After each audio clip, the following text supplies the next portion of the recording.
ಈ ಒಂದು ಕಾರ್ಯಕ್ರಮದ ದಿವ್ಯ ಸಾನ್ನಿಧ್ಯವನ್ನ ವಹಿಸಿಕೊಂಡಂತಹ ನಮ್ಮೆಲ್ಲರ ಗುರುಗಳಾದಂತಹ ಶ್ರೀ ಮಣಿಪುರ ಮಹಾಂತ ಸ್ವಾಮಿಗಳು ವಿರಕ್ತ ಮಠ ಜೇರಟ್ಗಿ,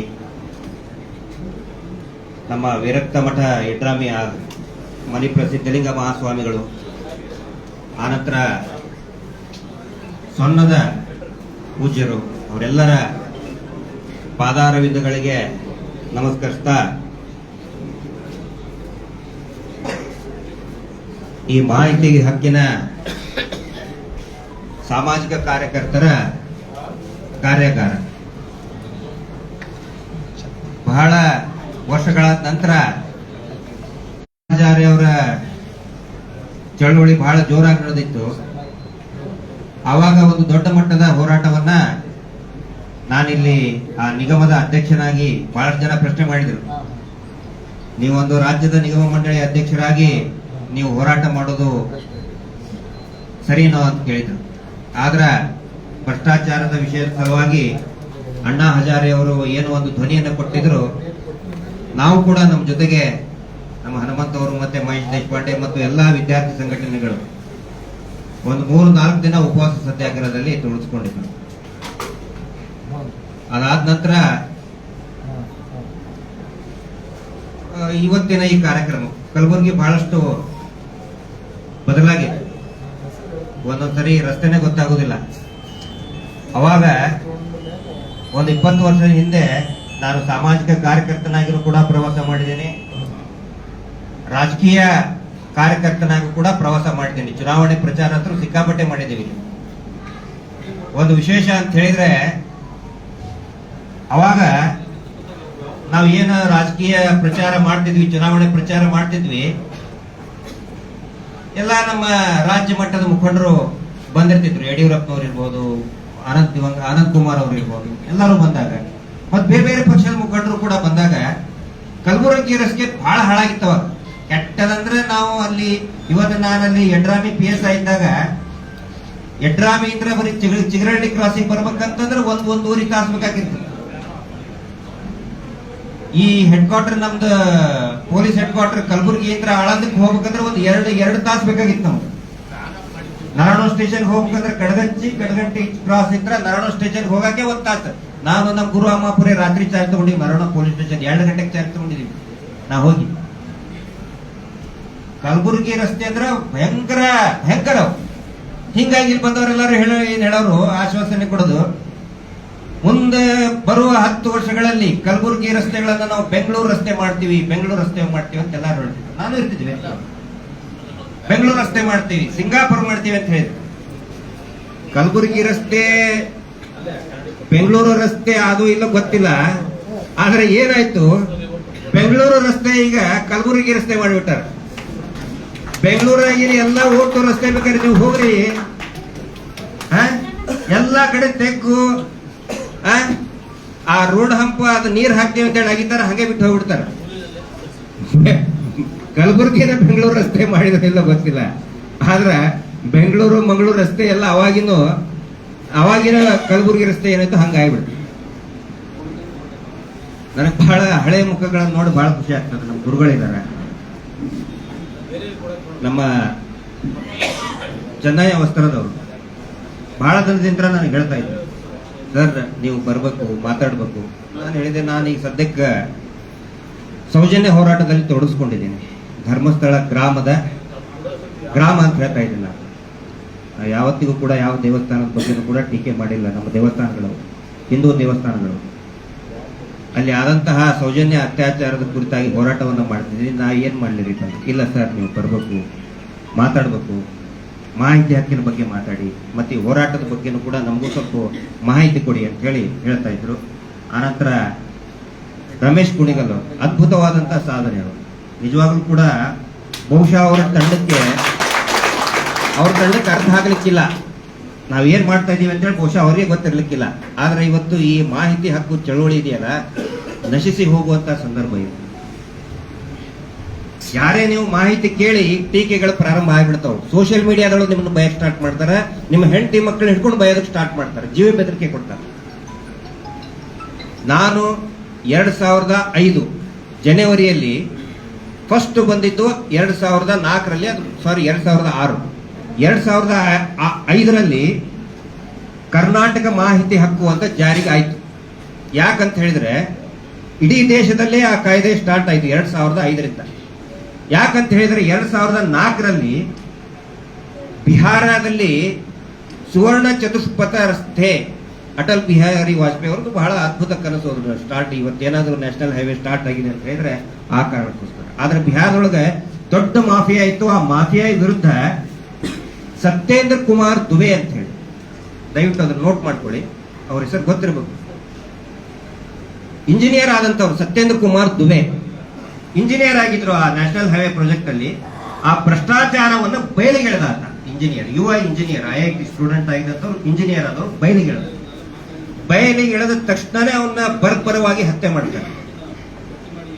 ಆ ಮಾಫಿಯಾದವರು ಬರ್ಬರವಾಗಿ ಹತ್ಯೆ ಮಾಡ್ತಾರೆ. ಹಿಂಗಾಗಿ ವಿಸಿಲ್ ಬ್ಲೋವರ್ ಆಕ್ಟ್ ಅಂತ ಬರ್ತದೆ. ವಿಸಿಲ್ ಬ್ಲೋವರ್ ಆಕ್ಟ್ ಅಂದ್ರೆ ಸಿಲ್ಲೆ ಹೊಡಿತಾರೆ, ಇಲ್ಲಿ ನೋಡ್ರಿ ಇಲ್ಲಿ ಅತ್ಯಾಚಾರ ಆಗ್ತಾ ಇದೆ, ಇಲ್ಲಿ ಅನಾಚಾರ ಆಗ್ತಾ ಇದೆ ಅಂತ ಹೇಳಿ ಒಂದು ದೊಡ್ಡ ಮಟ್ಟದ ಧ್ವನಿ ಹೇಳ್ತದ. ಅವಾಗ 2005ರಲ್ಲಿ ಇಡೀ ದೇಶದಲ್ಲಿ ಮಾಹಿತಿ ಹಕ್ಕು ಕಾಯ್ದೆ ಬರ್ತದೆ. ಅದರ ಆಧಾರದ ಮೇಲೆ Karnataka right to information act ಕ್ರಿಯಾ ಅಂತ ಜಾರಿ ಬರ್ತದೆ. ಅವಾಗ ನಾನೇನ್ ಮಾಡಿದೆ, ಚೆಗೋವೇರಾ ಅವ್ರ ಪುಸ್ತಕ ಬಹಳ ಓದ್ತಿದ್ದೆ ನಾನು. ಅರ್ನೆಸ್ಟೋ ಚೆಗೋವೇರಾ, ಬಹುಶಃ ತಾವು ಕೇಳಿರ್ತಿರ್ತೀರಿ, ಚೆ ಅಂತ ಹೇಳ್ತಾರೆ ಟಿ ಶರ್ಟ್ ಅಲ್ಲಿ. ಚೆಗೋವೇರಾ ಅವರು ಸೌತ್ ಅಮೆರಿಕಾದೊಳಗೆ ದೊಡ್ಡ ಕ್ರಾಂತಿಕಾರಿ. ಅವರು ಮೋಟರ್ ಸೈಕಲ್ ಒಳಗ ಇಡೀ ಸೌತ್ ಅಮೆರಿಕಾನ ತಿರುಗಾಡ್ತಾರೆ. ಯುವಕರಾಗಿದ್ದಾಗ MBBS ಫೈನಲ್ ಇಯರ್ ಸ್ಟೂಡೆಂಟ್ ಆದಾಗ ಮೋಟರ್ ಬೈಕ್ ಅಲ್ಲಿ ತಿರುಗಾಡ್ತಾ ಪೂರ್ತಿಯ ಸೌತ್ ಅಮೆರಿಕಾದ, ದಕ್ಷಿಣ ಅಮೆರಿಕಾದ ಎಲ್ಲಾ ಬಡತನ, ಅಲ್ಲಿಯ ವ್ಯವಸ್ಥೆ ಎಲ್ಲಾ ಸ್ಟಡಿ ಮಾಡ್ತಾರ. ನನಗೇನಿಸ್ತು, ಅದರಿಂದ ಸ್ಫೂರ್ತಿಯಾಗಿ ಈ ಮಾಹಿತಿ ಹಕ್ಕನ್ನ ನಮ್ಮ ಕರ್ನಾಟಕದ ಹಳ್ಳಿ ಕಲ್ಪಿಸ್ಬೇಕಂತ ಹೇಳಿ ನಾನು ಲೆಕ್ಕ ಕೊಡಿ ಚಳವಳಿ ಅಂತ ಆರಂಭಿಸಿದೆ. ಬೆಂಗಳೂರಿನಿಂದ ಬೀದರ್ವರೆಗೆ ಒಂದಿಷ್ಟು ಹ್ಯಾಂಡ್ ಬಿಲ್ಸ್ ಮಾಡಿಸ್ಕೊಂಡು, ಅವಾಗ ಈಗಿದ್ದಂಗ ವಾಟ್ಸಪ್ ಫೇಸ್ಬುಕ್ ಸ್ಟ್ರಾಂಗ್ ಇದ್ದಿದ್ದಿಲ್ಲ. ನಾನೇ ಹ್ಯಾಂಡ್ ಬಿಲ್ ಮಾಡಿಸ್ಕೊಂಡು ಲೆಟರ್ ಮಾಡಿದ್ದೆ, ಏನು ಪೋಸ್ಟ್ ಕಾರ್ಡ್, 8 ಅಣಕ್ಕೆ ಒಂದು ಪೋಸ್ಟ್ ಕಾರ್ಡ್ ಮೇಲೆ ಇದನ್ನ ಪ್ರಿಂಟ್ ಹಾಕಿಸಿ ಎಲ್ಲಾ ನೆಹರು ವಿದ್ಯಾ ಕೇಂದ್ರ ಆ ಸಂಘಟನೆಗಳಿಗೆ, ಯುವಕ ಸಂಘಟನೆಗಳಿಗೆ ಲೆಟರ್ ಹಾಕಿ ಎಲ್ಲೆಲ್ಲಿ ಯಾವ್ಯಾವ ಊರಿಗೆ ಹೋಗ್ತಿದ್ದೆ ಅಲ್ಲಿ ಒಂದೊಂದು ಸಭೆ ಮಾಡಿ ಈ ಮಾಹಿತಿ ಹಕ್ಕಿನ ಬಗ್ಗೆ ಜಾಗೃತಿಯನ್ನ ಮೂಡಿಸ್ತಾ ಇದ್ದೆ. ಮೊದಲನೇ ಬಾರಿಗೆ ನಕ್ಸಲ್ ಪ್ಯಾಕೇಜ್ ಅಲ್ಲಿ ದುಡ್ಡು ಬಿಡುಗಡೆ ಮಾಡಿಬಿಟ್ಟಿವಿ ಅಂತ ಹೇಳಿ ಧರ್ಮ್ ಸಿಂಗ್ ಅವ್ರು ಹೇಳಿಬಿಟ್ರು. ಆದ್ರೆ ನಾವು ಅದನ್ನ ಅರಣ್ಯ ಇಲಾಖೆಗೆ ದುಡ್ಡು ಬಿಡುಗಡೆ ಮಾಡಿದೀವಿ ಅಂತ ಹೇಳಿದ್ರು. ಅವಾಗ ನಾವೇನ್ ಮಾಡಿದ್ವಿ, ಅರಣ್ಯ ಇಲಾಖೆಗೆ ಮಾಹಿತಿ ಕೇಳಿದ್ವಿ. ಅವ್ರು ಹೇಳಿದ್ರು ನಮ್ಗೆ ಯಾವುದೇ ದುಡ್ಡು ಬಿಡುಗಡೆ ಆಗಿಲ್ಲ ಅಂತ ಹೇಳಿ. ಆ ಮಾಹಿತಿಯನ್ನ ತೆಗೆದುಕೊಂಡು ಯಡಿಯೂರಪ್ಪನವರು ವಿರೋಧ ಪಕ್ಷದ ನಾಯಕರಾಗಿದ್ದರು 2005ರಲ್ಲಿ. ಆ ಸದನದೊಳಗನೆ ಈ ವಿಷಯವನ್ನ ಪ್ರಸ್ತಾಪ ಮಾಡಿದ್ರು. ಮಂಗಳೂರಿನ ಹಳೆ ಅಂಗಡಿ PDO ಒಬ್ಬರಿಗೆ 5,000 ರೂಪಾಯಿ ದಂಡ ಹಾಕ್ಸಿದ್ವಿ. ಅವಾಗ ಭ್ರಷ್ಟಾಚಾರ ನಡೀತಾ ಇತ್ತು ಅಂತ ಹೇಳಿ 5,000 ರೂಪಾಯಿ ದಂಡ ಹಾಕ್ಸಿದ್ವಿ. ಬರ್ತಾ ಏನಾಯ್ತು, ಇದು ಮಾಹಿತಿ ಹಕ್ಕು ಚಳುವಳಿ ಕಾಯ್ದೆ ಈ ಸಮಾಜ ವಿರೋಧಿ ಶಕ್ತಿಗಳಿಗೆ ಅವ್ರ ಕಡೆ ಸಿಕ್ಕ ಹಾಕೊಂಡ್ಬಿಡ್ತು. ಅವ್ರು ಏನ್ ಮಾಡಕ್ ಸ್ಟಾರ್ಟ್ ಮಾಡಿದ್ರು, ಬ್ಲಾಕ್ ಮೇಲ್ ಮಾಡಕ್ ಸ್ಟಾರ್ಟ್ ಮಾಡಿದ್ರು. ಮಾಹಿತಿ ಹಕ್ಕು ಹಾಕೋದು, ದುಡ್ಡು ವಸೂಲಿ ಮಾಡೋದು. ಹೀಗಾಗಿ ಸಾಕಷ್ಟು ಇದ್ರ ಬಗ್ಗೆ ಒಂದು ಕಳಕನ್ನು ಕೂಡ ಹುಟ್ಕೊಳ್ಳೋದಕ್ಕೆ ಶುರುವಾಯಿತು. ತದನಂತರ ನಾನು BJP ಯುವ ಮೋರ್ಚಾದ ರಾಜ್ಯಾಧ್ಯಕ್ಷ ಆದೆ, ನಿಗಮ ಮಂಡಳಿ ಅಧ್ಯಕ್ಷ ಆದೆ, ಫಿಲ್ಮ್ ಬೋರ್ಡ್ ಅಧ್ಯಕ್ಷ ಆದೆ, ಗುರುಮಿಟ್ಕಲ್ ಚುನಾವಣೆಯಲ್ಲಿ ಕೂಡ ನಿಂತ್ಕೊಂಡೆ. ಆದ್ರೆ ನಿರಂತರವಾಗಿ ಯಾರ್ಯಾರು ನಮಗೆ ಫೋನ್, ಆಮೇಲೆ ಸೋಮಶೇಖರ್ ಅಂತ ಇದ್ರು RTI, ಈಗ ಏನು ಗ್ರಾಹಕ ಶಕ್ತಿ ಒಳಗಿದ್ದಾರೆ. ಇಂಥ ಒಂದು ಸಂದರ್ಭದಲ್ಲಿ ಒಂದು ಪ್ರಾಮಾಣಿಕತೆಯನ್ನ ಉಳಿಸ್ಕೊಂಡ್ರು ರಮೇಶ್ ಅವರು. ಈಗ ಕಟ್ಟಡ ಕಾರ್ಮಿಕ ನಿಗಮದ ಅವರು ನಿರ್ದೇಶಕರಾಗಿದ್ದಾರೆ. ಬಹಳ ಒಂದು ಚಾಲೆಂಜಿಂಗ್ ಜಾಬ್ ಅದು, ಯಾಕಂದ್ರೆ ಕೋವಿಡ್ ಅಲ್ಲಿ ನಾವು ಕೆಲಸ ಮಾಡಿದ್ವಿ ಕಟ್ಟಡ ಕಾರ್ಮಿಕ ಇದ್ರೊಳಗಡೆ. ವೆರಿ ಚಾಲೆಂಜಿಂಗ್ ಜಾಬ್ ಅದು. ಈಗ ದುಡ್ಡು ಇದೆಯಲ್ಲ ಗೊತ್ತಿಲ್ಲ, ಎಲ್ಲ ಬಡ್ಕೊಂಡು ಹೋಗ್ಬಿಟ್ಟಿದ್ದಾರೆ ಅದನ್ನ. ಕೋವಿಡ್ ಅಲ್ಲಿ ನಾವು ಆಹಾರದ ಕಿಟ್ ಕೊಡ್ತೀವಿ, ನಿಮಗೆ ಇಂಜೆಕ್ಷನ್ ಮಾಡಿಸ್ತೀವಿ, ನಿಮಗೆ ಇನ್ಶೂರೆನ್ಸ್ ಮಾಡ್ತೀವಿ ಅಂತ ಹೇಳಿ ಎಲ್ಲ ಬಳ್ಕೊಂಡಿದ್ದಾರೆ. 25 ಮಾಸ್ಗೂ 480, ಅದು ಕಟ್ಟಡ ಕಾರ್ಮಿಕರದನ್ನೇ ದುಡ್ಡನ್ನ ತಗೊಂಡು ದೊಡ್ಡ ರೀತಿ ಮಾಡಿದ್ರು. ನಿಮಗೆ ನಿಮ್ಮಂತ ಪ್ರಾಮಾಣಿಕರಿಗೆ ಒಂದು ಒಳ್ಳೆ ಚಾಲೆಂಜಿಂಗ್ ಜಾಬ್ ಅದು. ಆನಂತರ ನಾನು ನೋಡಿದ್ನಲ್ಲ ಸಭೆ, ಈಗ ಸನ್ಮಾನಿತರನ್ನ ಅಲ್ಲಾ ಬಕ್ಷ ಅವರು ಇರ್ಬೋದು, ನಮ್ಮ ಪೊಲೀಸರು ಇರ್ಬೋದು, ನ್ಯಾಯವಾದಿಗಳು, ವಚನಕಾರರು, ನಿಜವಾಗ್ಲೂ ಕೂಡ ಇದೊಂದು ಅದ್ಭುತವಾದಂತಹ ಕಾರ್ಯಕ್ರಮ. ಚೆನ್ನಯ್ಯ ವಸ್ತ್ರದವರೇ, ನಿಮ್ಮ ಇಡೀ ತಂಡಕ್ಕೆ ನಾನು ಇಡೀ ರಾಜ್ಯದ ವತಿಯಿಂದ ತುಂಬ ಹೃದಯದ ಶ್ಲಾಘನೆಗಳನ್ನು ಮಾಡ್ತೀನಿ. ಈ ಮಾಹಿತಿ ಹಕ್ಕಿನ ಬಗ್ಗೆ ಕಾಂಟ್ರಿಬ್ಯೂಷನ್ ಏನೇನು ಅನ್ನೋದ್ರ ಬಗ್ಗೆ ಒಂದೆರಡು ಮಾತು ನಿಮ್ಗೆ ಹೇಳ್ತಾ ಇದ್ದೇನೆ. ಚೆನ್ನೈ ಅವ್ರು ಹೇಳ್ತಾ ಇದ್ರು, ಇಲ್ಲ ನಾವು ಸೌಜನ್ಯ ಹೋರಾಟ ಜೇವರ್ಗಿಯಲ್ಲೂ ಕೂಡ ಮಾಡಿದ್ದೀವಿ, ತುಮಕೂರಲ್ಲಿ ನಾವು ಬಂದಿದ್ದೀವಿ, ನಾವು ಮಂಗಳೂರಲ್ಲಿ ಕೂಡ ಇನ್ಮೇಲೆ ಬರ್ತೀವಿ. ನಾನು ಇದರಲ್ಲಿ ಜಾಸ್ತಿ ಹೇಳಕ್ ಹೋಗೋದಿಲ್ಲ. ಮಾಹಿತಿ ಹಕ್ಕಿನ ಇದರಲ್ಲಿ ಪಾತ್ರ ಏನು ಅನ್ನೋದನ್ನ ನಾನು ನಿಮ್ಗೆ ಹೇಳ್ತಾ ಇದ್ದೇನೆ. ಸೌಜನ್ಯ ಅನ್ನೋ 17 ವರ್ಷದ ಹುಡುಗಿ, ಪಾಪ ಧರ್ಮಸ್ಥಳದ ಆ ನೇತ್ರಾವತಿ ಸ್ನಾನಘಟ್ಟದಲ್ಲಿ ಶಾಲೆ ಇಂತ್ರ, ಅವಳು ಕಾಲೇಜ್ ಇಂತ್ರ, PUC ಸೆಕೆಂಡ್ ಇಯರ್ ಹುಡುಗಿ ಅವಳು. ಅಲ್ಲಿಂತ್ರ ಇಳಿದು ಹೋಗ್ಬೇಕಾದ್ರೆ ಸಾಯಂಕಾಲ ಮಂಗಳವಾರ ಮಾಡಿದ್ರು. ಅವರು ಹೇಳ್ತಾರೆ CC ಕ್ಯಾಮ್ರಾ ಇತ್ತು ಅಂತ ಹೇಳಿ, ಅದ್ರ ಫುಟೇಜ್ ತಗೊಳ್ಳೋದೇನೆ ಇಲ್ಲ. ಯಾಕೆ ತಗೊಳ್ಳೋದಿಲ್ಲ? ಯಾವ ಜಾಗದಲ್ಲಿ ಆ ಹುಡುಗಿನ ಎತ್ಕೊಂಡು ಹೋಗಿದ್ದಾರೆ ಅದೇ ಜಾಗದ 10 ಮೀಟರ್ ಅಲ್ಲಿ ಐತೆ CC ಕ್ಯಾಮ್ರಾ ಐತೆ. ಬರೀ CC ಕ್ಯಾಮ್ರಾ ಹಾಳು ಮಾಡೋದಲ್ಲ, ನೀವು ದೇವಸ್ಥಾನಕ್ಕೆ ಅವಮಾನ ಮಾಡ್ತೀರಿ ಅಂತ. ಆಯ್ತು, ಡೆಡ್ ಬಾಡಿ ಸಿಕ್ತು ಮರುದಿನ. ಡೆಡ್ ಬಾಡಿ ಮೃತದೇಹ ಸಿಕ್ಕಾಗ ಪೋಸ್ಟ್ ಮಾರ್ಟಮ್ ಮಾಡಿದಾಗ ಗೊತ್ತಾಗ್ತದ ಅವಳ ಮರ್ಮಾಂಗದ ಒಳಗಡೆ 6 ಇಂಚು ಮಣ್ಣು ಹಾಕಿ ಅದನ್ನ ಜಜ್ಜಿ ಅವಳನ್ನ ಕೊಲ್ತಾರೆ. ಮರ್ಮಾಂಗದಲ್ಲಿ 6 ಇಂಚು ಮಣ್ಣು ಹಾಕ್ತಾರೆ. ಯಾಕೆ ಹೇಳ್ರಿ? ಅತ್ಯಾಚಾರಿಗಳ ಸ್ಪರ್ಮಾಟ ವೀರ್ಯಾಣುಗಳು ಸಿಗಬಾರ್ದು, ಸಿಕ್ಕರೆ ಸಿಕ್ಬಿಡ್ತಾರೆ ಯಾರು ಅಂತ ಹೇಳಿ 6 ಇಂಚು ಮಣ್ಣು ಹಾಕಿ ಕೊಲ್ತಾರೆ. ಆ ಮಣ್ಣು ಹಾಕಿರ್ತಾರಲ್ಲ, ಪೋಸ್ಟ್ ಮಾರ್ಟಮ್ ಡಾಕ್ಟರ್ ತೆಗೆದುಕೊಡ್ತಾರೆ ಪೊಲೀಸರಿಗೆ, ಇದನ್ನ ನೀವು ಕಳಿಸಿ FSL ರಿಪೋರ್ಟಿಗೆ ಕಳಿಸಿ ಅಂತ.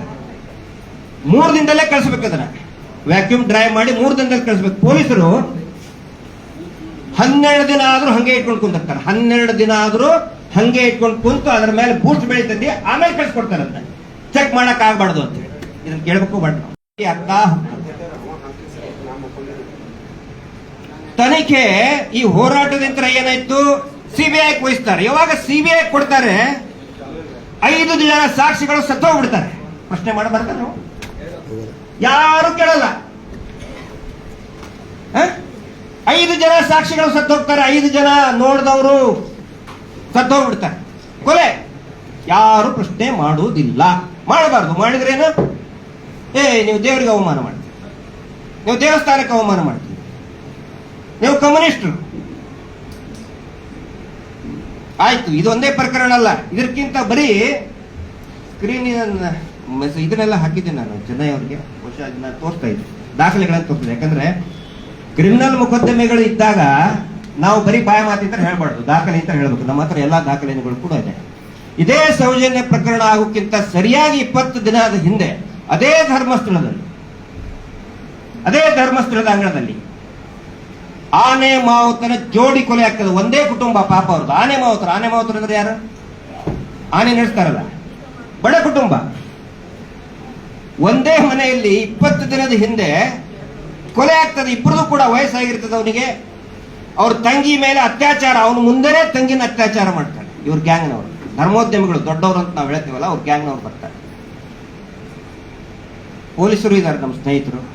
ಎಲ್ಲಾ ಪೊಲೀಸರಿಗೂ ನಾನು ಕೇಳ್ತಾ ಇದ್ದೀನಿ, ಸಾಕಷ್ಟು ಸಾರಿ ಕೇಳಿದ್ದೀನಿ, ಇನ್ನು ಮುಂದೆನೂ ನಾನು ಕೇಳ್ತೀನಿ. ಒಂದು ಹತ್ಯೆ ಆದ್ರೆ ಕಂಪ್ಲೇಂಟ್ ಯಾರು ಕೊಡಬೇಕು? ಒಬ್ಬ ವ್ಯಕ್ತಿ ಹತ್ಯೆ ಆದ್ರೆ ಅವನ ಮಕ್ಕಳು, ಅವ್ರ ಅಣ್ತಮ್ಮರು, ಅವ್ರ ತಾಯಿನೋ ಯಾರು ಜೀವಂತರಿರ್ತಾರೆ, ಮನೆಯಲ್ಲಿ ಯಾರಿರ್ತಾರೋ ಅವ್ರು ಕೊಡಬೇಕು. ಹೌದಲ್ಲ? ಈ ಜೋಡಿ ಕೊಲೆ ಪ್ರಕರಣದೊಳಗಡೆ ರಾಜೇಂದ್ರ ರೈ ಅನ್ನೋ ವ್ಯಕ್ತಿ ಕಂಪ್ಲೇಂಟ್ ಕೊಡ್ತಾನೆ. ಯಾರವನು? ಅವ್ರ ಕುಟುಂಬಕ್ಕೂ ಸಂಬಂಧ ಇಲ್ಲ, ಆ ಮನೆಗೂ ಸಂಬಂಧ ಇಲ್ಲ, ಆ ಜಾಗಕ್ಕೂ ಕೂಡ ಸಂಬಂಧ ಇಲ್ಲ. ಅನಾಥ ಶವ ಇದ್ರೆ ಆ ಜಾಗದ ಓನರ್ ಯಾರು ಅವ್ರು ಕೊಡ್ತಾರೆ. ದರ್ಶನ್ ಕೇಸ್ನಲ್ಲಿ ಆಯ್ತಲ್ಲ, ಏನಾಯ್ತು ದರ್ಶನ್ ಕೇಸಲ್ಲಿ? ಅದು ಅನಾಥ ಯಾರು ಬಿದ್ದಿದೆ ಅಂತೇಳಿ ಆ ಜಾಗದ ನೋಡಿದವನು ಕೊಡ್ತಾನೆ, ಜಾಗದ ಓನರ್ ಕೊಡ್ತಾನೆ. ಇಲ್ಲಿ ಆ ಮಾವುತನ ಸ್ವತಃ ಹೆಂಡತಿ ಹೇಳ್ತಾಳೆ, ನಾನು ಕಂಪ್ಲೇಂಟ್ ಕೊಡ್ತೀನಿ ಅಂದ್ರೆ ಆಕಿನ ಕಂಪ್ಲೇಂಟೇ ತಗೊಳ್ಳೋದಿಲ್ಲ, ಹೆದರ್ಸ್ ಕಳಿಸ್ತಾರೆ ಪೊಲೀಸ್ ಸ್ಟೇಷನ್ ಇಂದ. ಯಾರು ಇವರು ದಣಿಗಳಿದಾರಲ್ಲ, ದೊಡ್ಡ ದೊಡ್ಡ ಪ್ರಶಸ್ತಿ ತಗೊಂಡಿದ್ದಾರೆ, ಅವರು ಬಲಗೈ ಬಂಟ ಹೋಗಿ ಕಂಪ್ಲೇಂಟ್ ಕೊಡ್ತಾರೆ, ಅವ್ರು ಕಂಪ್ಲೇಂಟ್ ತಗೊಳ್ತಾರೆ. ಅದಕ್ಕೆ ಆರೋಪಿಯಲ್ಲಿದ್ದಾರೆ, ಇನ್ನೂ ಮಟ್ಟ ಹಿಡಿದಿಲ್ಲ. 12 ವರ್ಷ ಆಯ್ತು, ಇದುವರೆಗೂ ಕೂಡ ಆರೋಪಿ ನಾಪತ್ತೆ. ರಿಪೋರ್ಟ್ ಆರೋಪಿ ನಾಪತ್ತೆ. ಅದಕ್ಕಿಂತ ಹಿಂದೆ ಪದ್ಮಲತಾ ಪ್ರಕರಣ ಆಗ್ತದೆ. ಅದು 17 ವರ್ಷದ ಹುಡುಗಿ ಕಾಲೇಜಿಂದ ಬರ್ತಿರ್ತಾಳೆ. ಅದೇ ಶಾಲೆಯ ಪ್ರಿನ್ಸಿಪಾಲ್ ಎತ್ಕೊಂಡು ಹೋಗ್ತಾನೆ. 32 ದಿನ ನಿರಂತರ ಅತ್ಯಾಚಾರ ಮಾಡ್ತಾರೆ. ಚಿಕ್ಕ ಹುಡುಗಿಗೆ 32 ದಿನ ಅತ್ಯಾಚಾರ ಆಗಿ ಹೆಣಗಳನ್ನ ಹೊಳೆ ದಂಡಿಗೆ ಬಿಸಾಕ್ತಾರೆ. ಕೊಳತ ಪರಿಸ್ಥಿತಿಯೊಳಗೆ ಆ ಹೆಣ ಸಿಗ್ತದೆ. ಸ್ಟ್ರೈಕ್ಗಳಾಗ್ತವೆ. ಪೇಪರ್ಗಳನ್ನ, ನನಗೆ ಬಹಳ ಖುಷಿ ಅನಿಸ್ತದೆ ಈ ಪೇಪರ್ಗಳನ್ನ ನೋಡ್ಬೇಕಾದ್ರೆ. ಯಾಕಂತ ಹೇಳಿದ್ರೆ ಈ ಪತ್ರಿಕೆಗಳನ್ನ ಸುಮಾರು ಜನ ಗಂಭೀರವಾಗಿ ತಗೊಳ್ಳೋದಿಲ್ಲ ನಾವು. ಆನಂತರ ಈಗ ಇನ್ನೊಂದು ಹೇಳಿಕೊಟ್ಟಿದ್ರಲ್ಲ ಪತ್ರಿಕೆ, ಸಂಚಾರಿ, ಆನಂತರ ಗುಮ್ಮಟ ನಗರಿ, ಈ ತರ ಪತ್ರಿಕೆಗಳು ಪ್ರಕಟ ಮಾಡ್ತವೆ. ಲಂಕೇಶ್ ಪತ್ರಿಕೆ ಪ್ರಕಟ ಮಾಡ್ತದೆ. ದೊಡ್ಡ ದೊಡ್ಡ ಪತ್ರಿಕೆಗಳು ಯಾರು ಪ್ರಕಟ ಮಾಡೋದಿಲ್ಲ. ಈ ತರಹದ ಪತ್ರಿಕೆಗಳು ಇಲ್ಲಿ ನಮ್ಮ ಕಲಬುರಗಿಯೊಳಗೆ ಹಿಂದೆ ಕ್ರಾಂತಿ ಅಂತ ಪತ್ರಿಕೆ ಇತ್ತು. ಯಾರ್ಯಾರು ಪ್ರಕಟ ಮಾಡ್ತಾರೆ, ಒಂದು ಪತ್ರಿಕೆಯನ್ನು ಸುಟ್ಟು ಹಾಕಿಬಿಡ್ತಾರೆ. ಈ ಪತ್ರಿಕೆಯನ್ನ ಬಂಡಲ್ ಮಾಡುವಂತ ಹುಡುಗನಿಗೆ ಕೊಂದು ಹಾಕ್ತಾರೆ. ಪದ್ಮಲತಾ ಪ್ರಕರಣ, ಯಾರು ಅದನ್ನ ಹುಡುಗರು ಇರ್ತಾರಲ್ಲ, ಬೆಳಿಗ್ಗೆ ಎದ್ಕೂಳೆ ಹಂಚ್ತಾರಲ್ಲ, ಅವನು ಕೊಂದು ಹಾಕ್ತಾರೆ. ಇದು ಅಲ್ಲಿನ ಪರಿಸ್ಥಿತಿ. ನಾವು RTI ನಲ್ಲಿ ಇವತ್ತು RTI ಕಾರ್ಯಕರ್ತರ ಕಾರ್ಯಾಗಾರ ಕೇಳ್ತಾ ಇದ್ದೀನಿ ನಾನು. RTI ಅಲ್ಲಿ ನಾವು ಕೇಳ್ತೀವಿ, ಜಯಂತ್ ಟಿ ಅಂತ ಕೇಳ್ತಾರೆ, ಆನಂತರ VM ಭಟ್ ಅಂತ ಕೇಳ್ತಾರೆ. ಇದರದು ಏನಾಯ್ತು ಪ್ರಕರಣದ್ದು ಅಂತ ಹೇಳಿದ್ರೆ, ಆರೋಪಿ ನಾಪತ್ತೆ. ಆ ಪ್ರಕರಣದಲ್ಲಿ ಕೂಡ ಆರೋಪಿ ನಾಪತ್ತೆ. FIR ನಲ್ಲಿ ಏನಿತ್ತು, ಈ ಏನು ಧರ್ಮೋದ್ಯಮಿಗಳ ಧರ್ಮಸ್ಥಳ ದೇವಸ್ಥಾನದ ಮುಖ್ಯ ಆಡಳಿತಾಧಿಕಾರಿಯ ಹೆಸರೇ ಇತ್ತು FIR ಅಲ್ಲಿ, ಮತ್ತು ಆ ಶಾಲೆಯ ಪ್ರಿನ್ಸಿಪಾಲ್ STM ಪ್ರಿನ್ಸಿಪಾಲ್ ಹೆಸರೇ ಪ್ರೊಫೆಸರ್ S ಪ್ರಭಾಕರ್ ಅಂತ. ಹೈಕೋರ್ಟಿಗೆ ಹೋಗಿ ಸ್ಕ್ವಾಶ್ ಮಾಡ್ಕೊಂಡು ಬಿಟ್ರು, ಆರೋಪಿ ನಾಪತ್ತೆ. ಮೊನ್ನೆ VM ಭಟ್ ಅವರು ಮತ್ತೆ RTI ಕಾರ್ಯಕರ್ತರು ಕೇಳ್ತಾರೆ, ಪ್ರಕರಣ ಏನಾಯ್ತು ಅಂತ ಹೇಳಿ. ಏನು ಉತ್ತರ ಕೊಡ್ಬೇಕು ಹೇಳಿ? ಪ್ರಕರಣನೇ ನಾಪತ್ತೆ, ಫೈಲೇ ನಾಪತ್ತೆ ಅಂತ ಹೇಳ್ಬಿಡ್ತಾರೆ. ಫೈಲೇ ಇಲ್ಲ. ಮೊದಲು ಆರೋಪಿ ನಾಪತ್ತೆ, ಈಗ ಫೈಲೇ ನಾಪತ್ತೆ. RTI ಸಿಕ್ಕಿದ್ದು. ಇದು RTI ನ ಏನು ಇದನ್ನು ನಾವು ಪ್ರಶಂಸೆ ಮಾಡಬೇಕು. RTI ನಲ್ಲಿ ಹೇಳ್ತಾರ. ಆ ನಂತರ ವೇದವಲ್ಲಿ ಟೀಚರ್, STM ನಲ್ಲಿ ಟೀಚರ್ ಆಗಿರ್ತಾರೆ.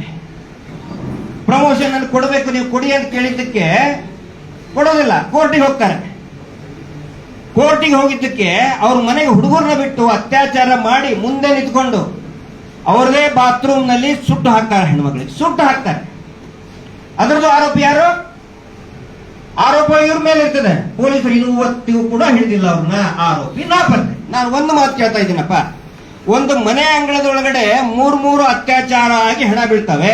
ಮನೆ ಅಂಗಳದೊಳಗಡೆ ಆರೋಪಿನೇ ಸಿಗಲ್ಲ ಅಂದ್ರೆ ಏನದ್ರ ಅರ್ಥ? ಟೆರರಿಸ್ಟ್ ಹಿಡಿತೀವಿ ನಾವು, ಪೊಲೀಸರು ದೊಡ್ಡ ದೊಡ್ಡ ಮಾಫಿಯಾಗಳನ್ನು ಹಿಡಿತೀವಿ, ಡಾನ್ಗಳನ್ನು ಹಿಡಿತೀವಿ. ಮನೆ ಅಂಗಳದಲ್ಲಿ, ಧರ್ಮಸ್ಥಳ ಅನ್ನುವಂತ ದೇವಸ್ಥಾನದ ಅಂಗಳಗಳಲ್ಲಿ ಅತ್ಯಾಚಾರ ಬರ್ಬರ ಕೊಲೆಯಾಗಿ ಸಿಗ್ತಾರೆ, ಆರೋಪಿಗಳೇ ಸಿಗಲ್ಲ. ಪೊಲೀಸರು ಅಧಿಕೃತವಾಗಿ ಕೊಡ್ತಾರೆ, ಆರೋಪಿಗಳು ನಾಪತ್ತೆ. ಮೊನ್ನೆ ಇನ್ನೊಂದು ಕೇಳಿದ್ವಿ, ಎಲ್ಲಾ ಕಾರ್ಯಕರ್ತರು RTI ಅನುಭವ ಇದ್ದವರು ಇದ್ದೀರಿ, ಬಹುಶಃ ಈ ತರ ಉದಾಹರಣೆ ನೀವು ನೋಡಿರ್ಲಿಕ್ಕಿಲ್ಲ. ಮೊನ್ನೆ ಒಂದು ಕೇಳಿದ್ವಿ, ಆನೆ ಮಾವತ ಕೇಸ್ ಹೇಳಿದ್ನಲ್ಲ, ಅದರೊಳಗೆ ನಾವು ಕೇಳಿದ್ವಿ, ಯಾಕೆ ನೀವು C ರಿಪೋರ್ಟ್ ಹಾಕಿದ್ರಿ? ಇದನ್ನ ನೀವು IGP ಅವ್ರ ಹತ್ರ ಹೋದ್ವಿ, SP ಅವ್ರ ಹತ್ರ ಹೋದ್ವಿ. ಅವಾಗ CPI ಬೆಳ್ತಂಗಡಿ ಅವರು ಬರವಣಿಗೆಯಲ್ಲಿ ಉತ್ತರ ಕೊಡ್ತಾರೆ, ಇದು ನಾವು ತನಿಖೆ ಪ್ರಾರಂಭ ಮಾಡಬೇಕು ಅಂತ ಹೇಳಿದ್ರೆ ನೀವು ರಾಜ್ಯ ಸರ್ಕಾರಕ್ಕೆ ಒತ್ತಡ ಹಾಕಿ ನಮ್ಮ ಮೇಲೆ ಶಿಫಾರಸು ಮಾಡಿಸಿ ಅಂತ ಹೇಳ್ತಾರೆ. ಆಶ್ಚರ್ಯ ಹೌದು? ಎಲ್ಲರೂ ಸಿಕ್ಕದ ನಿಮ್ಗಿಂತದ್ದು? ಬಾಯ ಮಾತಿಂತ್ರ ಹೇಳ್ತಾರೆ, ಬಾಯ ಮಾತಿಂತ್ರ ಹೇಳ್ತಾರೆ, ನೋಡ್ರಪ್ಪ ಇದು ಬಹಳ ಸ್ಟ್ರಾಂಗ್ ಐತಿ ಕೇಸು, ಸ್ವಲ್ಪ ಮೇಲಿಂದ ಹೇಳ್ತಾರೆ, ಬಾಯ ಮಾತಿಂತ್ರ ಹೇಳ್ತಾರೆ. ಬರವಣಿಗೆಯೊಳಗೆ ಹೇಳಿದ್ದಾರೆ ಇವರು, ನಮಗ್ ಒತ್ತಡ ಹಾಕಿಸಿ ಮೇಲಿಂದ. ಅಂದ್ರೆ ಎಂತ ಪ್ರಭಾವಿಗಳಿದ್ದಾರೆ, ಇದನ್ನು ನಾವು ಕೇಳೋದು. ಇವುಗಳನ್ನು ನಾವು ಪ್ರಶ್ನೆ ಮಾಡ್ತಾ ಇದ್ವಿ. RTI ನಿಂದ ನಮ್ಗೆ ಎಂತೆಂತ ಮಾಹಿತಿಗಳು ಸಿಕ್ಕಿದೆ ಅಂತ ಹೇಳಿದ್ರೆ, RGKR ಕಾಲೇಜ್ ಕಲ್ಕತ್ತಾದಲ್ಲಿ UDR ಮಾಡಿದ್ರು. UDR ಅಂತ ಹೇಳಿದ್ರೆ unnatural death report, suicide case. ಯಾಕೆ ಮಾಡಿದ್ರಿ ಅಂತ ಹೇಳಿ supreme court judge, high court judge ಛಾಡಿಸಿದ್ರು ಅವ್ರಿಗೆ. ಧರ್ಮಸ್ಥಳದಲ್ಲಿ 464 ಹೆಣಗಳು ಬಿದ್ದ, ಅಂದ್ರೆ ಅಧಿಕೃತವಾಗಿ ಬಿದ್ದಿದ್ದು.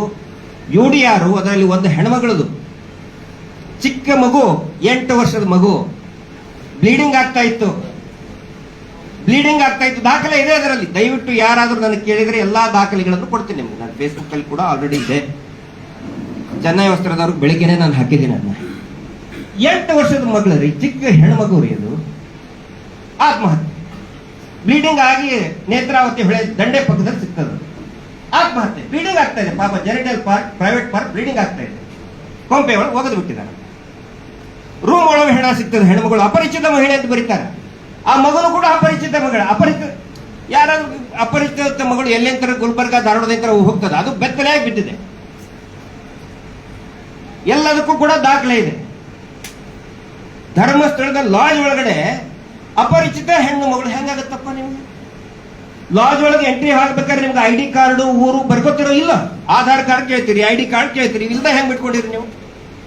ಒಳಗಡೆ ಅಪರಿಚಿತ ಹೆಣ್ಣು ಮಗಳು, ಇನ್ವೆಸ್ಟಿಗೇಷನ್ ಮಾಡೋದು ಬೇಡ? ಆ ಹೆಣ್ಣು ಮಗುನ ಕಳ್ಕೊಂಡಂತ ಅಪ್ಪ ಅವ್ರಿಗೆ ರೈಟ್ಸ್ ಐತೆ ಏನೋ, ಒಂದು ಹಕ್ಕ ಇದೆ ಏನೋ, ನನ್ನ ಮಗಳು ಹೆಂಗ್ ಸತ್ಲು ಅಂತ ಹೇಳಿ. ಆ ಹೆಣ್ಮಗಳ ಸತ್ಲು ಆಕೆ ಗಂಡನಿಗೆ ಅಪ್ಪನಿಗೆ ರೈಟ್ಸ್ ಇದೆ ತಾನೇ, ನನ್ನ ಮಕ್ಕಳು ಹೆಂಗ್ ಸತ್ತರು ಅಂತ ಹೇಳಿ ಯಾವುದು ಇನ್ವೆಸ್ಟಿಗೇಷನ್ ಇಲ್ಲ. ಇದು ಮಾಹಿತಿ ಹಕ್ಕಿನಿಂದ ನಾವು ತಗೊಂಡಂತಹ ಎಲ್ಲಾ ದಾಖಲೆಗಳಿವೆ. ಮಾಹಿತಿ ಹಕ್ಕಿನಿಂದ ಮಿಸ್ಸಿಂಗ್ ಆಗ್ತಾರೆ ಹೆಣ್ಮಕ್ಳು, ಸಿಗೋದೇ ಇಲ್ಲ. ನಾವು ಕೇಳಿದ್ರೆ ನೀವು ಕಮ್ಯುನಿಸ್ಟರು, ನೀವು ದೇವಸ್ಥಾನಕ್ಕೆ ಅಪಮಾನ ಮಾಡ್ತೀರಿ. ರಾಜಕೀಯ ಮುಖಂಡರು ಕೇಳೋಕ್ ಬೇಡ ಇದನ್ನ, ಮಾಧ್ಯಮದವ್ರು ಕೇಳಬೇಕು ಬೇಡ ಇದನ್ನ, ಯಾರು ಕೇಳೋದಿಲ್ಲ. ಈ ಇತ್ತೀಚಿನದಲ್ಲಿ ಒಂದು 10 ದಿನದಲ್ಲಿ ನೋಡಿದೆ, ನನಗೆ ಬಹಳ ಬೇಜಾರ ಅನಿಸ್ತು.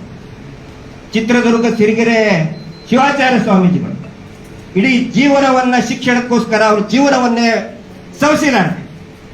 ಆ ಪುಣ್ಯ ಪುರುಷ ಗುರುಗೆ ಪ್ರಶ್ನೆ ಮಾಡ್ತಾರೆ ಮಾಧ್ಯಮದವ್ರು ಹೋಗಿ, ನೀವು ಯಾಕೆ ಪಟ್ಟ ಬಿಟ್ಟಿಳಿಲಿಲ್ಲ? ಆ ನಂತರ ರಾಜಕೀಯದವ್ರು ಹೋಗಿ ರಿಸಾರ್ಟಿಗೆ ಹೋಗಿ ಕುತ್ಕೊಂಡು ನೀವು ಪಟ್ಟ ಬಿಟ್ಟಿಳಿರಿ ಅಂತ ಹೇಳಿ. ನಾ ಈ ರಾಜಕೀಯ ಮುಖಂಡರಿಗೆ ಹೇಳ್ತಾ ಇದ್ದೇನೆ, ನಿಮಗೆ ಏನಾದರೂ ಧೈರ್ಯ ಇತ್ತಂದ್ರೆ ಹೋಗಿ ಅವ್ರು ಕೇಳಿ. 1,300 ಎಕರೆಯನ್ನ ದಲಿತರ ಭೂಮಿಯನ್ನ ದಲಿತ ಸಂಘಟನೆ ಮುಖಂಡರಿದ್ದಾರೆ. ನನಗೆ ಖುಷಿ ಆಗ್ತದೆ ಈ ವೇದಿಕೆಯಲ್ಲಿ.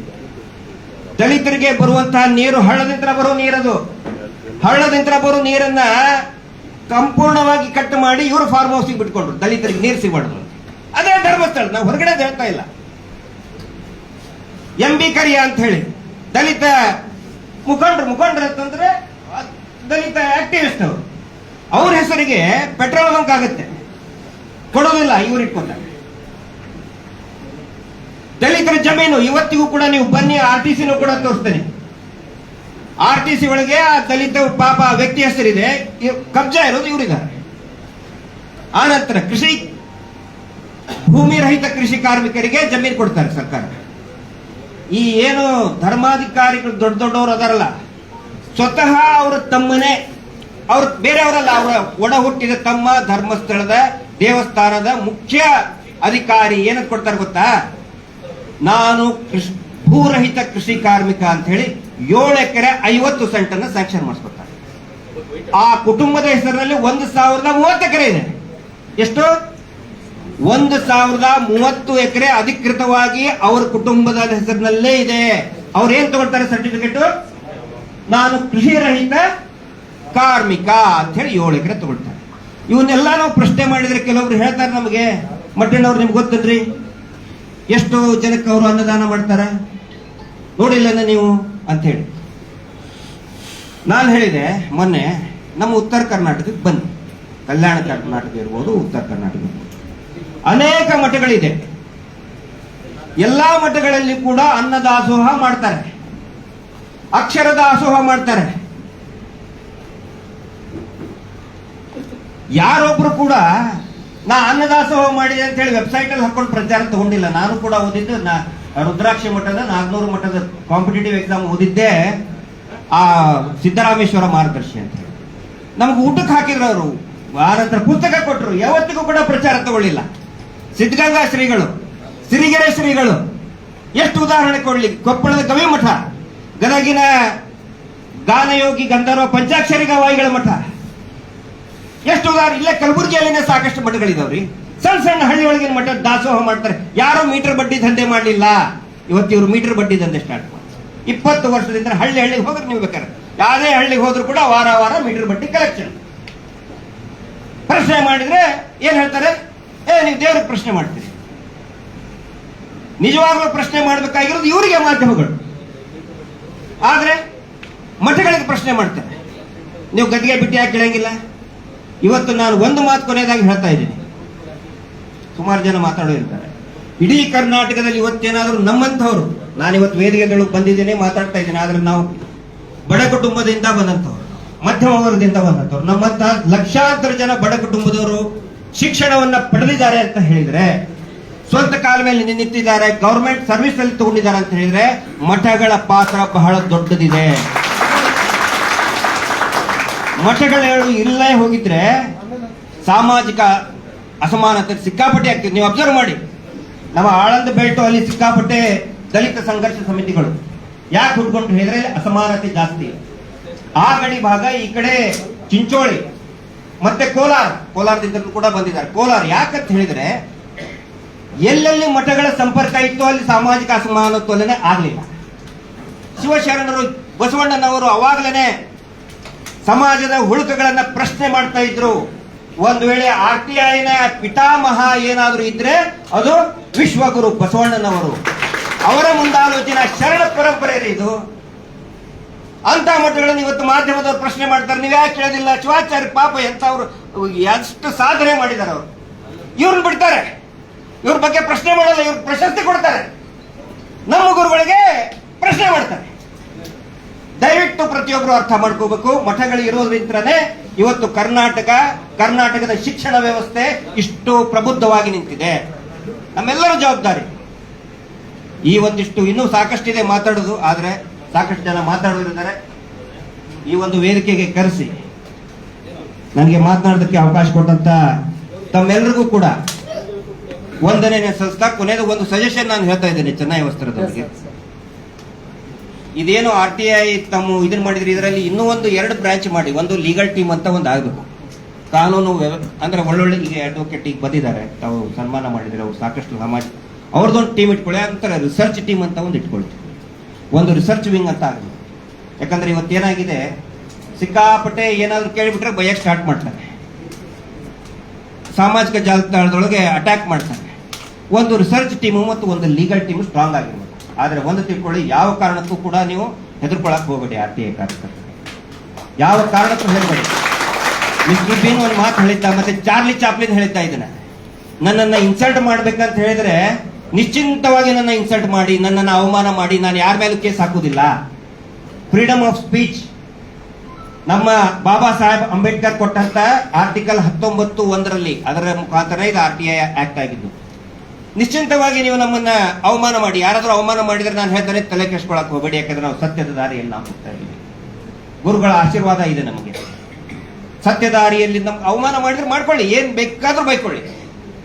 ಅವ್ರು ಹೇಳ್ಬೇಡಿ, ನಿಶ್ಚಿಂತವಾಗಿ ನೀವು ನಮ್ಮನ್ನು ಅವಮಾನ ಮಾಡಿ, ಆದ್ರೆ ನಾವು ಮಾತ್ರ ನಮ್ಮ ದಾರಿಯಲ್ಲಿ ನಾವು ಹೋಗೇ ಹೋಗ್ತೀವಿ ಅಂತ ಹೇಳಿ ಅನ್ನೋ ಒಂದು ಸಂದೇಶ ಈ ಕಾರ್ಯಕ್ರಮದಿಂದ ಹೋಗು. ನನಗೆ ಕರೆದು ಮಾತನಾಡೋದಕ್ಕೆ ಅವಕಾಶ ಕೊಟ್ಟಂತಹ ತಮ್ಮೆಲ್ಲರಿಗೂ ಕೂಡ ವಂದನೆಗಳನ್ನು ಹೇಳಿ, ಚೆನ್ನೈ ವಸ್ತ್ರದವರಿಗೆ ಮತ್ತು ಅವರೆಲ್ಲ ಟೀಮಿಗೆ, ಮತ್ತೆ ನಮ್ಮ ರಮೇಶ್ ಅವರಿಗೆ ಮುಂದಿನ ಜೀವನ ಇನ್ನೂ ಉಜ್ವಲವಾಗಲಿ ಅಂತ ಮತ್ತು ಎಲ್ಲ ಸನ್ಮಾನಿತರಿಗೆ ಅಭಿನಂದನೆಗಳನ್ನು ಹೇಳಿ ನನ್ನ ಮಾತನ್ನು ಮುಗಿಸ್ತಾ ಇದ್ದೇನೆ. ನಮಸ್ಕಾರ.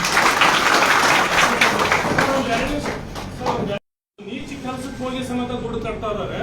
ನಿಮ್ಮಲ್ಲಿ ಅದು ಒಂದು ಶಕ್ತಿ ಐತಿ, ಅದನ್ನ ನೀವು ಒಂದು ಅದನ್ನ ಬೆಳಕಿ ಎತ್ತಬೇಕು ಅಂತ. ಇರ್ಲಿ ಅಲ್ಲ, ಈಗ ನೀವು ಹೇಳೋದು ಮೀಟರ್ ಬಡ್ಡಿ ನಿಂದಿರಬೇಕು ಅಂತ ಹೇಳಿ ಅದು ಸಂಘ ಸರ್, ಸಂಘದಿಂದ. ಈಗ ನೋಡಿ ನಾನು ನೀವು ಹೇಳಿದ್ದು ಒಳ್ಳೇದಾಯ್ತು, ಪ್ರಶ್ನೆ ಕೇಳಿದ್ರು ಒಳ್ಳೇದಾಯ್ತು.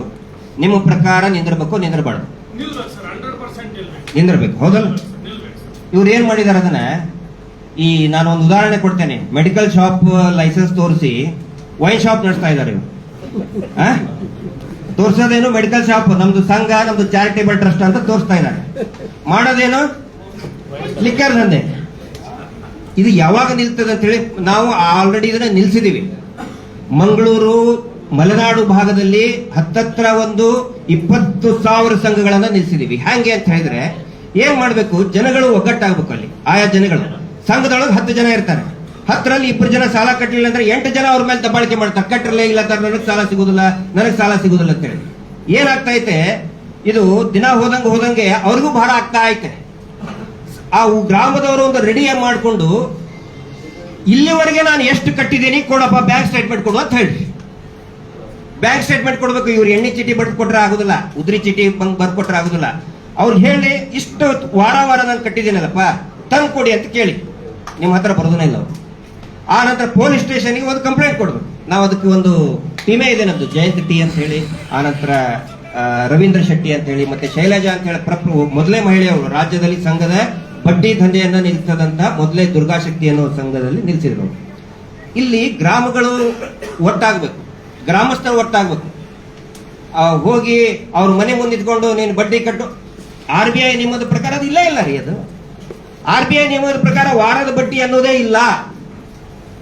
ಮುಂಚೆ ಇವ್ರೇನ್ ಮಾಡ್ತಾ ಇದ್ದಾರೆ, ಎಲ್ಲಾ ಸ್ಟೇಷನ್ಗೆ ನಾನು ಓಪನ್ ಆಗಿ ಹೇಳ್ತಾ ಇದ್ದೇನೆ, ನನಗೆ ಯಾವ ಭಯನೂ ಇಲ್ಲ. ಸ್ಟೇಷನ್ಗಳಿಗೆ ಮಂತ್ಲಿ ಫಿಕ್ಸ್ ಮಾಡ್ತಾ ಇದ್ದಾರೆ, ಸ್ಟೇಷನ್ಗಳಿಗೆ ಮಂತ್ಲಿ ಫಿಕ್ಸ್ ಮಾಡ್ತಾ ಇದ್ದಾರೆ. ಹಿಂದೆ ಲಿಕ್ಕರು, ಇಸ್ಪೇಟು, ಆ ಲಾಟ್ರಿದವರು ಮಂತ್ಲಿ ಫಿಕ್ಸ್ ಮಾಡ್ತಿದ್ರು ಪೊಲೀಸ್ ಸ್ಟೇಷನ್ಗೆ. ಈಗ ಇವ್ರು ಬಡ್ಡಿ ದಂಧೆ ಮಾಡೋರು, ಇವ್ರ ಸಂಘದವ್ರು ಏನ್ ಮಾಡಿದ್ದಾರೆ, ಒಂದು ಸ್ಟೇಷನ್ಗೆ ತಿಂಗಳ 10, 20, 50 ಸಾವಿರ ರೂಪಾಯಿ ಕೊಡ್ತಾ ಇದ್ದಾರೆ, ಹೆದರ್ಸ್ತಾ ಇದ್ದಾರೆ. ಇದು ಕೂಡ ನಿಮಗೆ ಮಾಹಿತಿ ಇರಲಿ ಎಲ್ಲರಿಗೂ. ಪೊಲೀಸರು ಬಡ್ಡಿ ದಂಧೆ ಮಾಡುವಂತ ಏಜೆಂಟ್ರಲ್ಲ. ಸುಪ್ರೀಂ ಕೋರ್ಟ್ ಹೇಳಿದೆ, ಪೊಲೀಸರು ದುಡ್ಡು ವಸೂಲಿ ಮಾಡ್ರಿ, ಸಾಲ ಕಟ್ಟ್ರಿ ಅಂತ ಹೇಳೋ ಅಧಿಕಾರ ಪೊಲೀಸರಿಗಿಲ್ಲ. ಸುಪ್ರೀಂ ಕೋರ್ಟ್ ಹೇಳಿದೆ. ಇದು ಜನಸಾಮಾನ್ಯರಿಗೆ ಗೊತ್ತಿರ್ಬೇಕಾಗ್ತದೆ. ಜನಕ್ಕೂ ಅರ್ಥ ಮಾಡ್ಕೋಬೇಕು. ಸಾಲ ಸಿಗ್ತೈತೆ ತಗೊಳ್ರಿ. ಎದಕ್ಕೆ? ಬರ್ತ್ಡೇ ಪಾರ್ಟಿ ಮಾಡಕ್ ಸಾಲ ತಗೋತಾರ, ರಮ್ಮಿ ಆಟ ಆಡಕ್ ಸಾಲ ತಗೋತಾರ, ಕ್ರಿಕೆಟ್ ಬೆಟ್ಟಿಂಗ್ ಸಾಲ ತಗೋತಾರ. ಹಳೆ ಮೊಬೈಲ್ ಐತೆ 5-6 ಸಾವಿರ ರೂಪಾಯಿ ಬೇಡ, ಸ್ಯಾಮ್ಸಂಗ್ ಹೊಸಾದ್ ಬೇಕು 30 ಸಾವಿರ ರೂಪಾಯಿ ಅಂದ್ರೆ ಸಾಲ ತಗೋತಾರೆ. ಸಾಲ ತಗೊಳ್ಳೋದು ಕೂಡ ನಿಲ್ಲಿಸ್ಬೇಕು. ಬ್ಯಾಂಕ್ನವ್ರು ನೋಡ್ರಿ ಸರ್, ಬ್ಯಾಂಕಿನವ್ರು ಕೊಟ್ರೆ ಯಾರು ಬರಬೇಕು? RBI ನಿಯಮ ಇದೆ, ನಾನು ಓದಿ ಹೇಳಿದ್ದೀನಿ ಅದನ್ನ. ಬ್ಯಾಂಕ್ನವ್ರು ಕೊಟ್ರೆ ಇವ್ರು ಏಜೆಂಟ್ರು ಬರ್ತಾರಲ್ಲ, ಇವ್ರ ಏಜೆಂಟ್ರಿಗೂ ಕೂಡ ಬ್ಯಾಂಕ್ನವರು ಸೀಲ್ ಹಾಕಿ ಬ್ಯಾಂಕ್ ಸ್ಟೇಟ್ಮೆಂಟ್ ಕೊಟ್ಟು ಕಳಿಸ್ಬೇಕು. ಬ್ಯಾಂಕ್ನವರೇ ಕೇಳಬೇಕು ಅದನ್ನ, ಇವ್ರು ಕೇಳೋ ಹಂಗಿಲ್ಲ. ಇವ್ರು ಹೇಳ್ತಾರೆ ನಾವು ಸಂಘದಿಂದ ನಾವು ಕಲೆಕ್ಟ್ ಮಾಡ್ತೀವಿ. ಅದಕ್ಕೆ ಹೇಳಕ್ ನಾನು, ಸಂಘ medical shop licence, medical shop licence. ಬಡ್ಡಿ ವ್ಯವಹಾರ ಏನಿದೆ ಲಿಕ್ಕರ್ ಶಾಪ್. ಇವ್ರು ಪ್ರಶ್ನೆ ಮಾಡಿದ್ರೆ ಏನ್ ಮಾಡ್ತಾರೆ, ಆ ಮೆಡಿಕಲ್ ಶಾಪ್ ಹೆಸರೇನು? ಶ್ರೀ ಧರ್ಮಸ್ಥಳ ಮಂಜುನಾಥ. ಪ್ರಶ್ನೆ ಮಾಡಿದ್ರೆ ಓ ನೀ ಮಂಜುನಾಥನ ಪ್ರಶ್ನೆ ಮಾಡ್ತೀನಿ, ದೇವ್ರಿಗೆ ಅವಮಾನ ಮಾಡ್ತೀನಿ ಅಂತ ಹೇಳಿ ಜನಕ್ಕೆ ಅದೊಂದು ಹೆದರ್ಸ್ಬಿಡ್ತಾರೆ.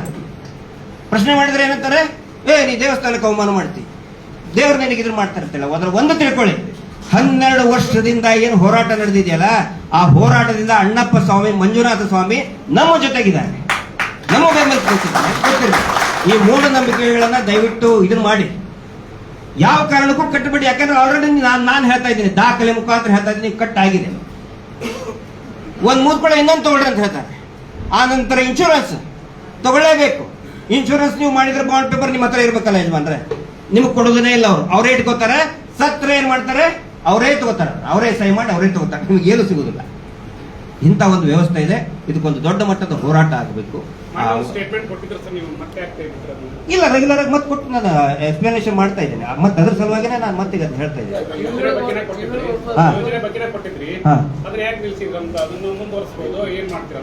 ಮುಂದುವರಿಸ್ತಾ ಇದ್ದೀವಿ ಆಲ್ರೆಡಿ ಸರ್. ಈಗ ಎಷ್ಟು 20,000 ಸಂಘಗಳನ್ನ ನಾವು ನಿಲ್ಸಿದೀವಿ, ಬಡ್ಡಿ ದಂಧೆನ ನಿಲ್ಸಿದೀವಿ. ಧರ್ಮಸ್ಥಳ ಸಂಘದ್ದು ಮಲೆನಾಡು ಮತ್ತೆ ಕರಾವಳಿ ಪ್ರದೇಶದಲ್ಲಿ ಸಂಪೂರ್ಣವಾಗಿ ನಿಂತು ಹೋಗಿದೆ. ಈ ಭಾಗದಲ್ಲಿ ಜನಕ್ಕೆ ಏನಂತ ಹೇಳಿದ್ರೆ, ನಾವು ದೇವ್ರು ನಂಬ್ತೀವಪ್ಪ ನಾವು, ಇದೇನೋ ಅಯ್ಯೋ ಧರ್ಮಸ್ಥಳದವರು ಏನೋ ಆಗ್ಬಿಡ್ತೈತೆ ಅಂತ. ಹಂಗಿಲ್ಲ. ಬ್ಯಾಂಕ್ನವ್ರು ಕೊಟ್ರೆ ನೀವು ಯಾಕೆ ಹೆದರ್ತೀರಿ? ನಿಲ್ಲಿಸ್ಬಿಡ್ರಿ ಅದನ್ನ.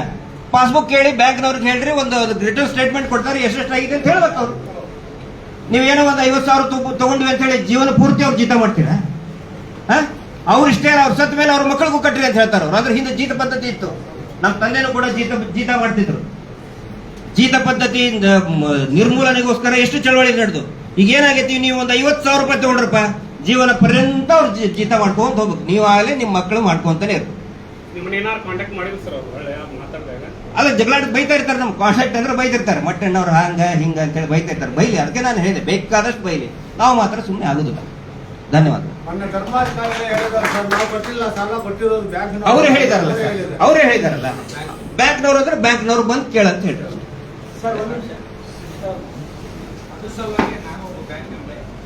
ಸಲುವಾಗಿ ಗೌರ್ಮೆಂಟ್ ಕಡೆಯಿಂದ ಪುರಸಭೆಗಳಿಗೆ ಮತ್ತು ಗ್ರಾಮ ಪಂಚಾಯತಿಗಳಿಗೆ ಒಂದು ಗೌರ್ಮೆಂಟ್ ಸರ್ಕಾರದಿಂದಲೇ ಕೊಟ್ಟಿದೆ. ಗೌರ್ಮೆಂಟ್ ಲೋನ್ ಕೊಡಬೇಕು. 10 ಜನ ಕತ್ರ 50 ಜನ, ಅವ್ರಿಗೆ 5,000. ಅದ್ರಾಗೆ ಗೌರ್ಮೆಂಟ್ ಕಡೆಯನ್ನೇ ಕೊಡ್ತಾ ಇದೆ. ಅಂದ್ರೆ ನಾವು ಹೋಗ್ತಾ ಇಲ್ಲ. ಕರೆಕ್ಟ್, ಬಹಳ ಕರೆಕ್ಟ್. ನಾವು ಹೋಗ್ತಾ ಇಲ್ಲ. ಈಗ ನಾವು ಬ್ಯಾಂಕ್ನವ್ರ ಅಂದ ತಕ್ಷಣ ಲೋನ್ ಬೇಕಂದ್ರೆ ಬ್ಯಾಂಕಿಗೆ ಬರೋದಲ್ಲ. ಗೌರ್ಮೆಂಟ್ ಇಂದ ನಮ್ಗೆ ಸವಲತ್ತಿದೆ, ಗೌರ್ಮೆಂಟ್ ಇಂದ ಸವಲತ್ತಿದೆ, ಅದನ್ನ ತಿಳ್ಕೊಳಲ್ಲ. ಅಲ್ಲಿ ಬೋರ್ಡ್ ಹಾಕಿರ್ತಾರೆ, ಪುರಸಭೆಗಳಲ್ಲಿ ಗ್ರಾಮ ಪಂಚಾಯತಿಯಲ್ಲಿ ಹಾಕಿರ್ತಾರೆ. ಅಲ್ಲಿ ಹೋಗಿ ನೋಡ್ಬೇಕು ನಾವು, ಈ ತರ ಇದೆ ಲೋನ್ ಫೆಸಿಲಿಟಿ ಸೆಂಟರ್. ಇಂಥ ಸಣ್ಣ ಸಣ್ಣ ಸಂಘಗಳನ್ನ ನಿರ್ಮೂಲನೆ ತೆಗಿಬೇಕಂತೇನೆ ಗೌರ್ಮೆಂಟ್ ನಿರ್ಧಾರ ಮಾಡಿ ಈ ತರ ಕೊಡಬೇಕು. ಆ ತರ ಬರೀ 7% ಅಂದ್ರೆ 40 ಪೈಸೆ 45 ಪೈಸೆ ಒಳಗಡೆನೆ ಕೊಡಬೇಕು. ಕಾರ್ಮಿಕರುಗಳಿಗೆ, ದುಡಿಯುವಂತ ಕೂಲಿ ಕಾರ್ಮಿಕರಿಗೆ ಕೊಡ್ಬೇಕಂತಾನೆ. ಆಮೇಲೆ BC ಇವ್ರೇನ್ ಕೊಡ್ತಾ ಇದಾರಲ್ಲ, ನೀವು ಕೂಡ BC ಏಜೆಂಟ್ ಆಗಬಹುದು, ರಿಟೈರ್ಡ್ ಟೀಚರ್ ಆಗಬಹುದು, ಪಿಗ್ಮಿ ಕಲೆಕ್ಟರ್ ಆಗಬಹುದು, retired school teacher, government employee, bank employee, ಆನಂತರ 10ನೇ ಪಾಸ್ ಆದಂತ ಯುವಕರು, ನೀವು ಕೂಡ ಬ್ಯಾಂಕಿನ ಸಾಲ ಕೊಡಿಸುವಂತ ಏಜೆಂಟರಾಗಬಹುದು. ಈ ಧರ್ಮಾಧಿಕಾರಿಗಳೇ ಅಲ್ಲ, ಅವ್ರಿಷ್ಟೇ ಅಲ್ಲ, ನಿಮಗೂ ಕೂಡ ಇದೆ. ಆದ್ರೆ ಇವ್ರು ಏನ್ ಮಾಡ್ತಾ ಇದ್ದಾರೆ, ಎಲ್ಲಾ ಬ್ಯಾಂಕಿಗಳಿಗೆ ಹೇಳ್ಬಿಟ್ಟಾರ, ನಮ್ಮನ್ನು ಬಿಟ್ಟು ಬೇರೆ ಯಾರಿಗೂ ಕೊಡಬೇಡ್ರಿ ಅಂತ ಹೇಳಿ. ಜಾಲಿಕಟ್ಟಿ ಇದ್ದಂಗೆ ಇದು. ಊರೊಳಗೆ ಜಾಲಿಕಟ್ಟಿ ಬೆಳೆಸ್ಕೊಂಡು ಕುಂತಿದ್ರಿ ನೀವು. ಎಲ್ಲೆಲ್ಲಿ ಜಾಲಿಕಟ್ಟಿ ಇರ್ತದೆ ಅಲ್ಲಿ ಬೇರೆ ಫಸಲು ಬರಾಕ್ ಇವ್ರು ಬಿಡೋದನ್ನೇ ಇಲ್ಲ. ಜಾಲಿಕಟ್ಟಿ ಮೊದಲು ಕತ್ತರಿಸಿ ಹಾಕ್ರಿ ಅದನ್ನ. ಜಾಲಿಕಟ್ಟಿ ಉಪಯೋಗ ಯಾವಾಗ ಆಕೈತಿ, ಅದು ಕತ್ತಿಸಿದ ಬಳಕ ಅದನ್ನ ಇಡ್ಲಿ ಮಾಡಕ್ ತಗೋತಾರ ಅದನ್ನ. ಅದು ಇದ್ದಾಗ ಯಾರಿಗೂ ಉಪಯೋಗ ಆಗೋದಿಲ್ಲ. ಜಾಲಿಕಟ್ಟಿ ಬೆಳೆಸ್ತಾ ಇದ್ದೀರಿ ನೀವು, ಧರ್ಮಸ್ಥಳ ಸಂಘದ ಬೆಳೆಸಿದ್ರೆ ಜಾಲಿಕಟ್ಟಿ ಬೆಳೆಸ್ತಾ ಇದ್ದೀರಿ. ನೀವು ಆಗ್ಬೋದು, ಯುವಕರಿಗೆ ಒಂದು ಪಾರ್ಟ್ ಟೈಮ್ ಜಾಬ್ ಅದು. ಆನಂತರ ವಾರದ ಬಡ್ಡಿ ನೀವು ನೋಡಿ ಎಲ್ಲೂ ಇಲ್ಲ. ಯಾವ ಬ್ಯಾಂಕ್ ನಲ್ಲಿ ನೀವು ಹೇಳ್ಬಿಡ್ರಪ್ಪ ವಾರದ ಬಡ್ಡಿ ಐತೆ ಅಂತ ಹೇಳಿ ಕೇಳಿ ನೋಡ್ರಿ ಬ್ಯಾಂಕಿಗೆ. RTI ನಿಂತ್ರ ಹಾಕಿ ಕೇಳಿದ್ವಿ ಬ್ಯಾಂಕಿಗೆ, ವಾರದ ಬಡ್ಡಿನೇ ಇಲ್ಲ ರೀ. ಇವ್ರೇನ್ ಹೇಳ್ತಾರೆ, ಒಂದ್ಸ್ ಅಗೇನ್ ಸಂಘದಿಂದ ಕಲೆಕ್ಟ್ ಮಾಡ್ತೀವಿ ರೀ, ನಿಮ್ದು ಟ್ರಸ್ಟ್ ಅದು, ಮೆಡಿಕಲ್ ಶಾಪ್ ಲೈಸೆನ್ಸ್ ರೀ, ಅದು ಔಷಧಿ ಮಾರಿ, ಅದರಿಂದ ಬಡ್ಡಿ ದಂಧೆ ಯಾಕೆ ಮಾಡ್ತೀರಿ?